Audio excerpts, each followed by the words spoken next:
barokahnya kita dalam kehidupan rumah tangga itu banyak obrolan. Jadi rumah tangga yang sunnah itu bukan hanya banyak ibadah. Betul, memang bahwasanya rumah tangga yang sunnah itu memang banyak ibadahnya. Itu tidak bisa dilepaskan karena itu merupakan konsekuensi dari kata mawaddah. Memang ibadahnya banyak. Tapi rumah tangga yang sunnah itu banyak obrolan. Jadi obrolannya banyak. Sehingga ketika obrolan-obrolan itu sering terjadi, itulah yang membangun kehidupan anak-anak kita di masa mendatang dan memberikan kualitas kehidupan mereka dalam kehidupan di masa mendatang. Dan support sistem anak kita itu kalau mereka itu sering ngobrol dengan kita. Saya mendapati. Saya kalau ditanya, dulu dikasih uang sangu berapa? Saya tidak ingat. Detailnya saya tidak ingat. Dibelikan baju berapa kali? Saya tidak ingat. Tapi ada obrolan saya dengan bapak ibu yang selalu saya ingat sampai hari ini. Dan obrolan itu penting. Obrolan itu penting sekali.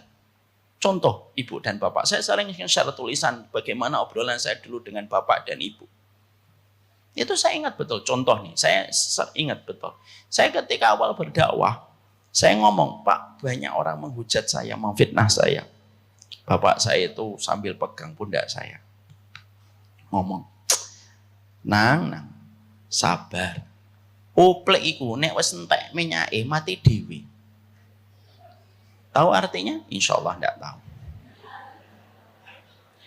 Lampu minyak itu kalau minyaknya habis mati sendiri.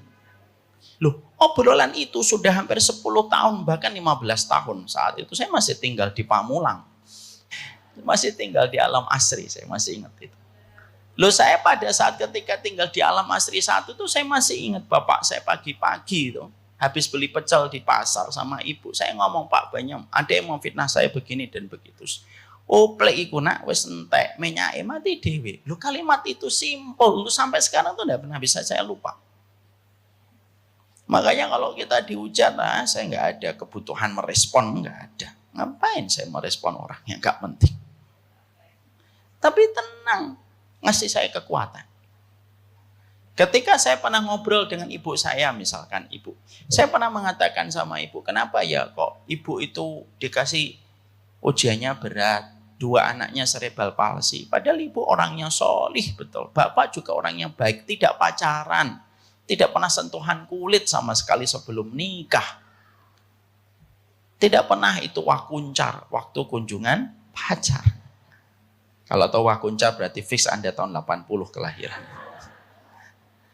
Tapi kenapa anak pertama kakak saya majusar cerebral palsy, anak yang kedua cerebral palsy?